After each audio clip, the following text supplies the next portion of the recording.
This is lecture 5 from RadChem 702. This lecture will cover nuclear models and really emphasize the shell model.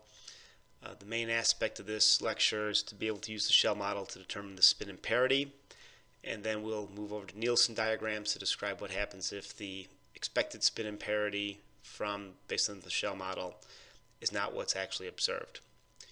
The readings from this lecture are listed here. Chapter 10 in nuclear and radiochemistry, Chapter 5 in modern nuclear chemistry, and Chapter 6 in modern nuclear chemistry. Topics that we're going to go over: we're going to introduce the strong force primarily, and the strong force here shows the force that holds the nucleus together. It's a very short range force on the order of the diameter of a medium-sized nucleus, and it's fundamentally the force that holds the nucleus together. We'll introduce the term isospin. We'll talk about how nucleons can be explored independently. So in other words, try to treat protons and neutrons as the same sort of particle. Then we'll go on a review of nuclear potentials, and then talk about the shell model. So for nuclear force, we'll talk about with structural reactions and decay of nuclei, how there's a number of forces involved. And in this lecture, we'll primarily focus on the strong force, and we'll talk about some of the fundamental forces that exhibit exchange characters. The strong force has a very short range, on the range of a nucleon. And the nuclear force, the strong force, is attractive in very short distances, and is the real reason why there's dense nuclei. The force between two nucleons has two components: a spherical component and an asymmetric component. Let's consider a very simple nucleus with two nucleons. Deuterium, H2, it's got a proton and a neutron. It has a parallel spin of 3s. It can be in an excited state. The antiparallel is unbound. So in other words, we can look at these nucleons and we can almost consider them as electrons, where the differences between an electron could be a spin up and spin down. Fundamentally, with the strong force, we can do the same with nucleons. As was already stated, the strong force is charge independent. So in this case, pairs of neutrons and protons, or proton-protons should have the same. So somehow, in order to evaluate a charge independent force, one must remove the Coulomb repulsion from any energy calculations. This can be done by looking at nucleon-nucleon scattering, or by mirror nuclei. And here's an example of some mirror nuclei, and these mirror nuclei are isobars with a number of protons in one nuclei equal the number of neutrons in another. So for instance, if we look at 23, we can have sodium 23 and neon 23 as mirror nuclei. As you can imagine, you can evaluate mirror nuclei for only fairly low A. As you go higher in A, you couldn't get a nucleus with more protons than neutrons. So what one could do with this is evaluate energetics, particularly looking at binding energy, and then compensating for the Coulomb energy, to try to evaluate a net nuclear binding energy for different nuclei with the same number of total nucleons. And this is shown here. So we have total binding energy, and here's the net Coulomb energy. And as we can see, imagine for something like tritium, there's only one proton, so the Coulomb energy from that would be 0. So for the other nuclei, we have Coulomb energies that are calculated based upon the number of protons in the nuclei.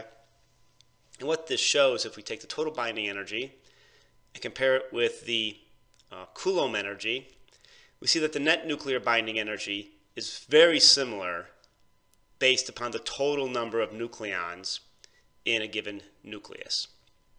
And this can be used to show that protons and neutrons are actually two states, can be considered two states of the same particle. And actually this term is called isospin, and it's another parameter that can act to determine reactions based upon the strong nuclear force. And here's some data on isospin.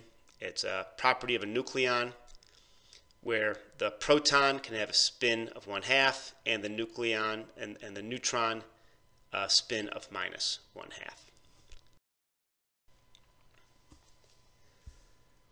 Now, a nuclear potential is where these nucleons can act together, form a nucleus, and then provide properties that we can observe on this nucleus. We've already talked a little bit about nuclear potentials, but these nuclei can be particles in a potential well. The nuclear forces describe the potentials. The well is small. And we also know that the well can stabilize nucleons. For instance, I can put neutrons into a nuclear potential, and they can remain stable. A free neutron is not stable. It decays. Also, the way I mix nucleons can be stable. For instance, I can put, if I have 2 protons, that's helium-2, that's an unstable nucleus. 2 neutrons is unstable. But if I have a proton and a neutron together, that's deuterium, that's a stable nucleus. And I can also imagine that with A of 3, I can get a mixtures of protons and neutrons that are stable. However, 3 protons would be unstable. And this nuclear force within this potential, they act upon the nucleons in a uniform way. So protons that protons have this Coulomb repulsion that act to destabilize the nuclei. So that's why when we get more proton-rich nuclei, we tend to have excess neutrons to help minimize this Coulomb repulsion. So at low A isotopes, these light isotopes, symmetry is favored, where the number of neutrons is approximately equal to the number of protons. As we go higher, this isn't true. In some respects, the potential energy of 2 nucleons that can be unified in this potential are similar to some chemical bond potential energy functions. So that can actually be used as a model to help describe the behavior of nucleons in a potential well. These concepts and ideas that we've just discussed can actually be applied to the shell model. And we've already kind of hinted at the shell model where there's some experimental evidence. For instance, the ground state spin for all even nuclei is 0+. We've discussed magic numbers. So there are certain nuclei or certain states where there's enhanced stability for nuclei, which is pronounced in fission, for instance. There's some systematics on ground state spins for odd mass numbered nuclei, relationship between magnetic moments and their spins, and some of the properties of ground states of odd mass numbered nuclei can be determined from that odd unpaired nucleon. So it's as if if I have an odd A nuclei, all the nucleons are paired except for one, and that one unpaired single particle provides the properties for the nucleus. That's fundamentally one of the bases of the shell model. One of the other things with the shell model that can be derived is stability of nuclei based upon the number of neutrons and protons. One of the bases of the square well is the potential in which the nucleons sit. A simpler model is to describe the nuclear potential as a square well. A little bit more advanced is the harmonic oscillator, where you get a parabolic shape of the potential. With the harmonic oscillator, we get energy levels that are regularly spaced, shown here. And this is useful really for only low-lying energy levels. If by changing the nuclear potential to a square well with rounded edges, as shown here, we enhance the stability of states near the edge of the nucleus, and we can take so we see a lowering of the energies, we see a splitting, and then this splitting goes even further when spin-orbit coupling is applied. And this allows us to see where the magic numbers come from, where we have gaps in the energies between the levels, and these occur at 2, 8, 20, 28, 50, 82, 126. So the shell model is really the square edges and spin-orbit coupling combined.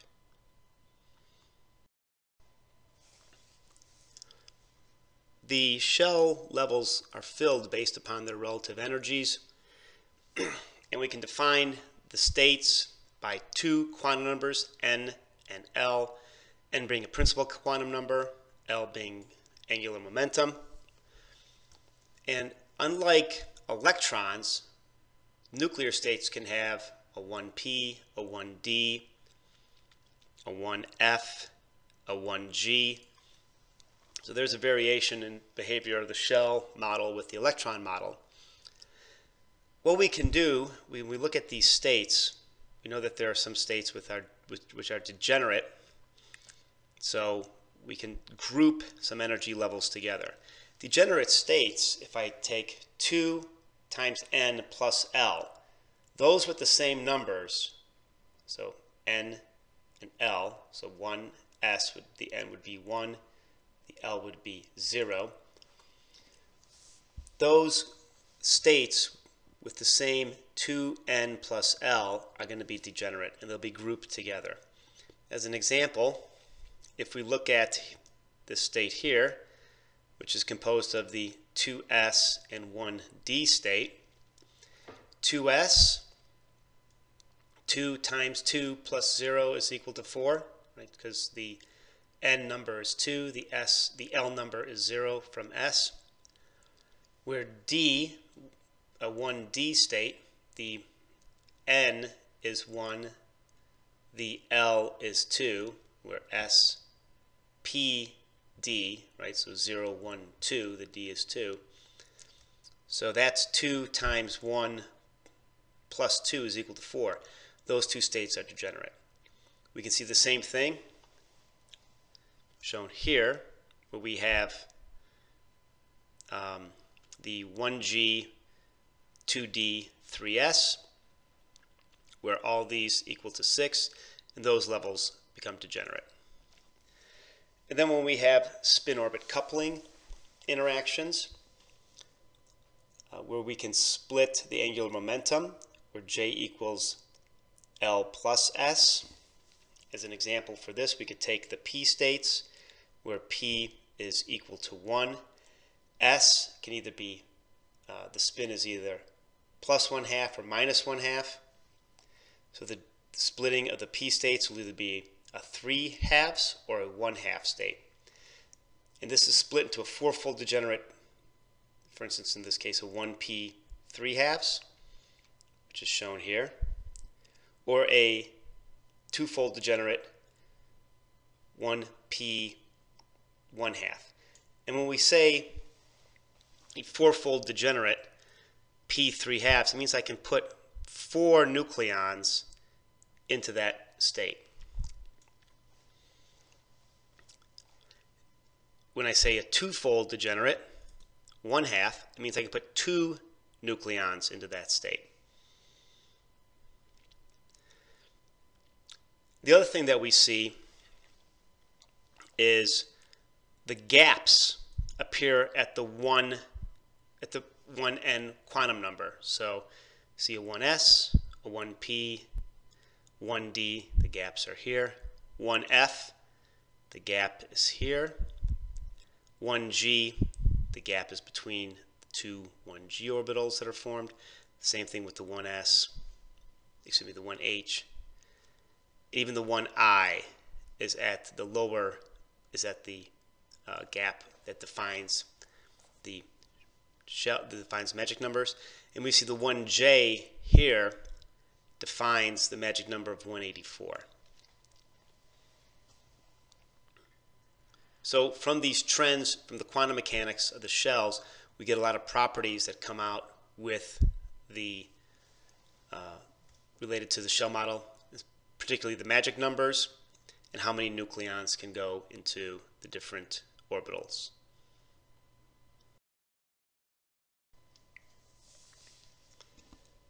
So the nucleons fill the shells in the shell model from lowest to highest energy.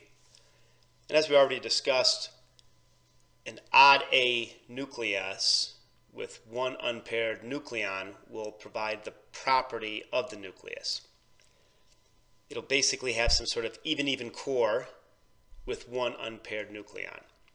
So whatever state that unpaired nucleon is, the spin of that state will define the spin of the nucleus.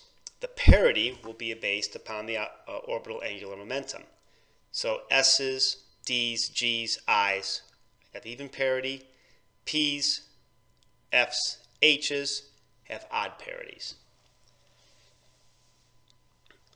For odd nuclei, where one odd proton and one odd neutron each contribute to the spin and parity, there's no universal rule, and we'll provide some examples of how you can estimate the spin and parity of odd nuclei.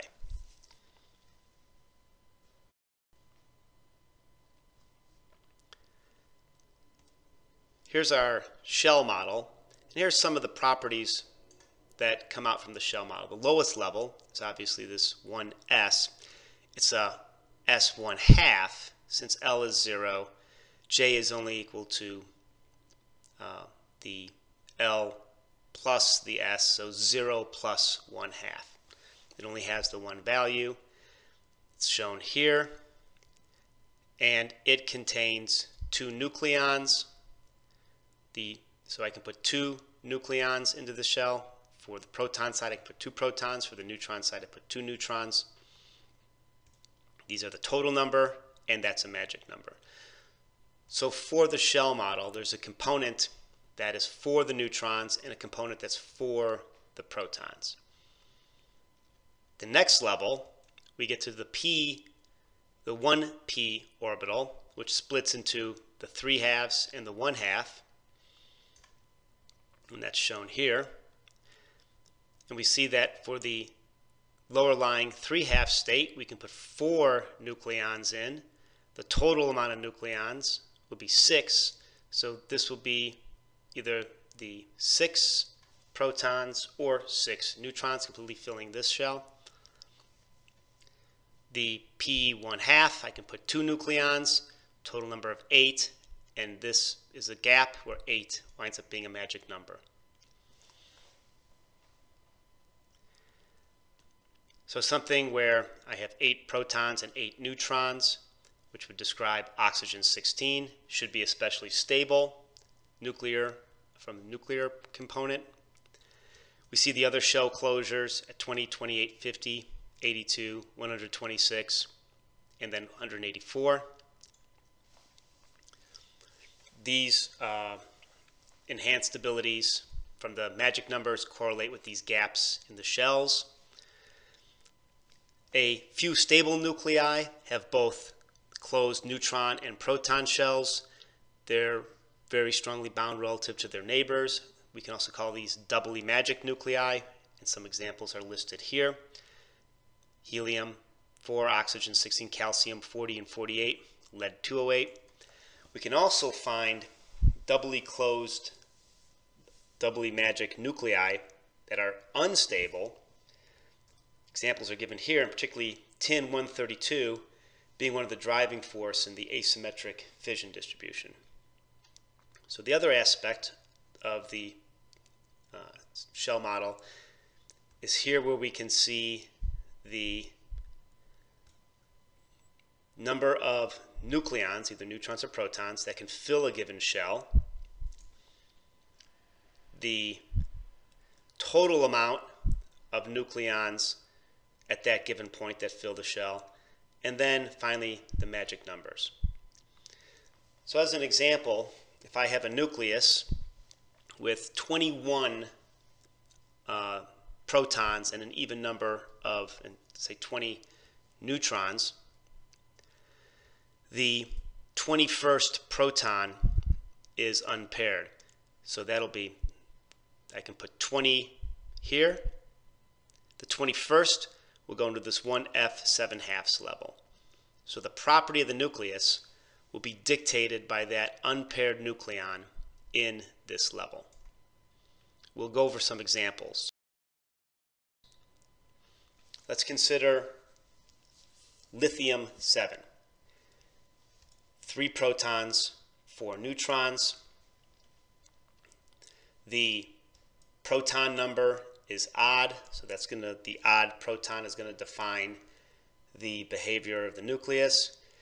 And we see that this one unpaired proton, the third proton, lives in this 1p 3/2 level, right? Because I can put 2 protons here, the third one is here. So the spin and parity are based upon this unpaired proton. The spin, if it's 1p 3/2, the spin should be 3/2. The parity is based upon the p state. It has an L value of 1, so the parity, that's odd, so the parity is negative. And as we see, lithium-7 is 3/2 minus, as predicted from the shell model. We see here, this is the state that it occupies, and the 1p 3/2 correlates to 3/2 minus ground state. The excited state, shown here of lithium-7, is 1/2 minus. So the question is, if I have an excited state, I can either take the unpaired proton and excite it, or split one of the paired neutrons and excite one of those. It's much easier for the first excited state just to take the unpaired nucleon and excite it. So the unpaired nucleon would be living in this 1p 3/2. The next state up would be the 1p 1/2 state. We would expect the excited state of lithium-7 to have a spin and parity based upon the 1p 1/2. So the spin would be 1/2. The parity based upon the angular momentum p. It's an odd L, so it should be negative parity. We would predict that it would be 1/2 minus, and that is what we see. The excited state's 1/2 minus, and it correlates with the shell model.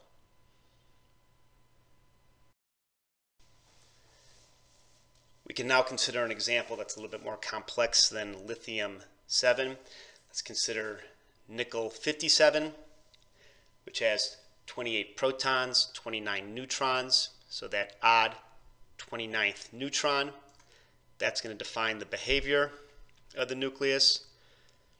28, 29th, that lives in the 2p 3/2 orbital.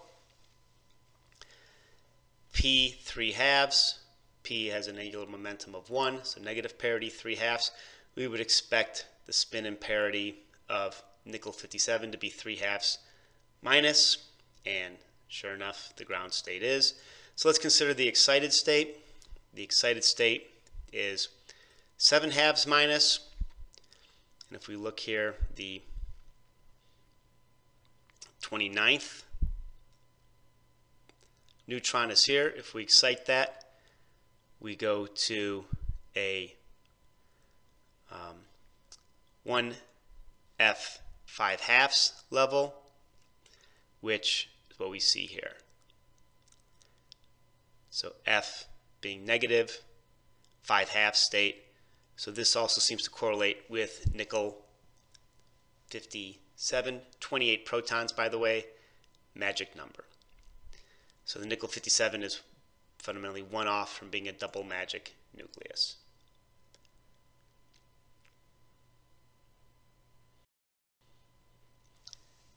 Another example, carbon-13, that's 12 protons, 6 protons, 7 neutron.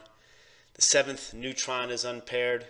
That 7th neutron, 6 will fill up here. 7th lives in the 1p 1/2 state.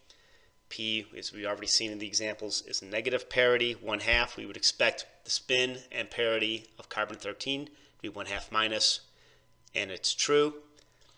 Another example is with vanadium-51. The odd nucleon is the 23rd proton.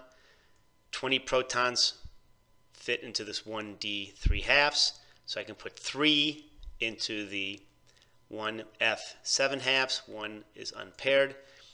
So F is also negative, so we would expect vanadium-51 to have a spin and parity of 7/2 minus. Now, the shell model isn't always correct, and as an example, let's consider barium-137. The 81st neutron is unpaired in barium-137. That would leave a hole, right, almost completely filled 82 nucleons, so 81 is the 1H 11/2 state. That would be 11/2 minus, and if you look at the table of the isotopes for barium-137, you see that it is actually 3/2 plus. Now there are some rules with this. Generally speaking, high spin states generally do not appear as ground states, so it's relatively rare to see something like an 11/2 minus as the ground state. And also the shell model is based upon a spherical nucleus. If the nucleus is not spherical, then the shell model will not actually predict the state. We'll discuss this in some later slides when we discuss the Nilsson diagrams.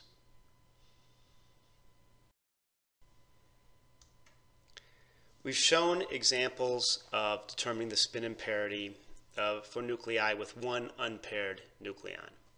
We didn't go over with even nuclei because those are 0 plus for the ground state. Now, if we have a condition where we have an odd number of protons and an odd number of neutrons, so the spin and parity of the nuclei is determined by the coupling of each unpaired nucleon. One thing that we will see from a trend is that the spin values are integer values. And if we think about if we add two half integer values together, we should get a whole number. So we're going to get these integer spin values. Sometimes the coupling method isn't completely straightforward. One route to determine this is the use of the Nordheim number, where the Nordheim number is the sum of the spin and the orbital angular momentums. If we add the numbers together and the Nordheim number is even, then the spin is the difference between the two numbers, the absolute value of the difference. If the Nordheim number is n, we have two numbers that are possible, either the absolute value of the sum or the absolute value of the difference of the spins of the two states that are occupied by the unpaired nucleons. The parity is from the sum of the angular momentum states, the L states. If that sum is even, it's positive parity, and if it's odd, it's negative parity. We'll go over some examples to show how the Nordheim number works. For an example of the Nordheim number for an odd nucleus, let's consider chlorine-38. Chlorine-38 has 17 protons, 21 neutrons. 17th proton is going to live in this 1d 3/2 state. So the L is D, right? So D is 2, S being 0, P being 1, D being 2. And J, the spin, is 3/2. The 21st neutron, there's 20, 21, is here in the 1F 7/2 state. So L is 3 for the F state, J is 7/2. So the Nordheim number is just 2 plus, so 2 plus 3/2 plus 3 plus 7/2, that's equal to 10. That's an even number, so the spin is just going to be the absolute value of the difference between 7/2 and 3/2. 7/2 minus 3/2 is 4/2, the spin is 2. The parity is from the L's, so that's 3 and 2. The L is 5, negative parity. The spin is 2. The parity is minus. We expect chlorine-38 to have a spin and parity of 2 minus. If we consider another example of aluminum-26, this is a nucleus with 13 protons and 13 neutrons. So this 1d 5/2 would be filled to 14, so there's a hole, there's one less, there's one missing spot for each the proton and neutron shell. So each particle, unpaired particle, has the spin of 5/2 and an orbital angular momentum of d of 2. So the Nordheim number is 5/2 plus 5/2 plus 2 plus 2. That's equal to 9. That's an odd value. So the spin is going to be the absolute value of the sum or the difference of the spin values. Each spin value is 5/2. So 5/2 plus 5/2 is 5. 5/2 minus 5/2 is 0. We would expect the spin to be either 5 or 0. The parity, each spin state is 2. 2 plus 2 is 4, is even. So the spin's either going to be 0 plus or 5 plus, and the actual value is 5 plus. So here's an example with the odd Nordheim number where you get a choice of answers to evaluate.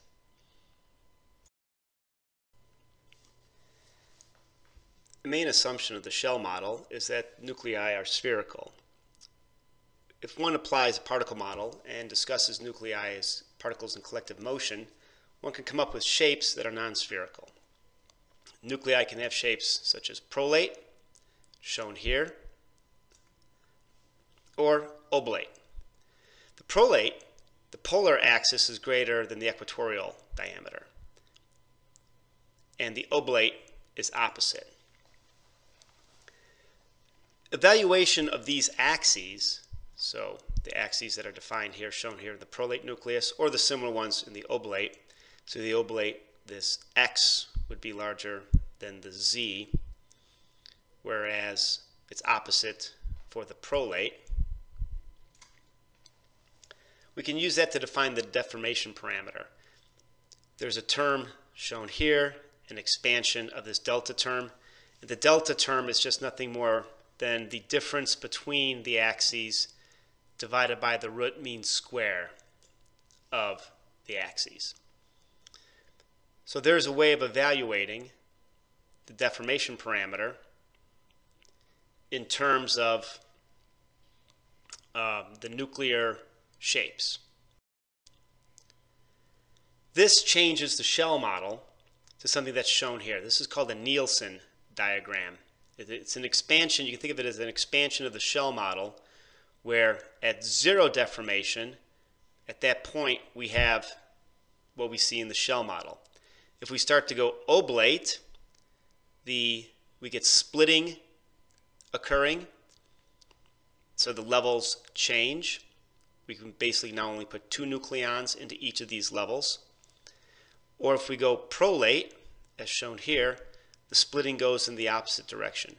The key to this is that I can take a spherical model, and then by having the nuclear shape change from prolate to oblate, I can have a different spin and parity. So for instance, if it's spherical, this state represents the F7/2 state, so I can put 8 nucleons into this state.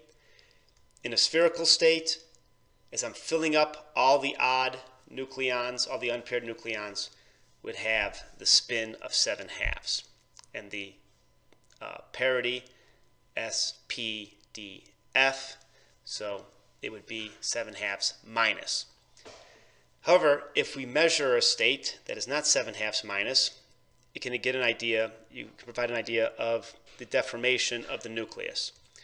As we see, if it's deformed in an oblate parameter, the spins will be, the higher spins will be of lower energy, and the opposite is true for prolate. This deformation parameter is shown here, and the oblate nucleus will have a negative deformation parameter, and the prolate nucleus will have a positive deformation parameter, and a spherical nucleus, the deformation parameter will be 0. So fundamentally, what we can do from a very simple point of view is use a Nilsson diagram, evaluate what's the measured spin imparity, and if it varies from what we see with the shell model, we can make a prediction that we should see a nucleus of a given either oblate or prolate shape based upon the observed spin. Let's go over some examples for that. So let's consider iodine 127. It's a stable nucleus. Here's the Nilsson diagram for the protons of Z between 50 and 82 for iodine 127. That has 53 protons. That's the unpaired. From the shell model, we would expect the spin to be 7/2, the parity to be plus. The measured spin imparity for iodine 127 is 5/2 plus. So the deformation parameter should show 5/2 with an even L value. If we go to where the nuclei could live, if it's a spherical nuclei, it would be in the 1G 7/2. If it's a prolate nuclei, so a positive deformation parameter, the orbital should be occupied as shown by the blue arrow, and that should be in a 3/2 orbital because it's 53. So the 50 would be what was defined by the 1G 5/2 over here. 51, 52, 53 here. We actually see that for the oblate nuclei, it would be in this 5/2 shell. 50 would be here. 51, 52 would be in the 7/2. 53 would be in the 5/2 shell. We see that the spin and parity of iodine 127 is 5/2 plus. Based upon this Nilsson diagram, we could say that the nuclear shape, if the spherical is here, oblate is negative deformation parameter, prolate is a positive deformation parameter. The spin of 5/2 for the 53rd proton indicates that this nucleus is deformed with an oblate shape.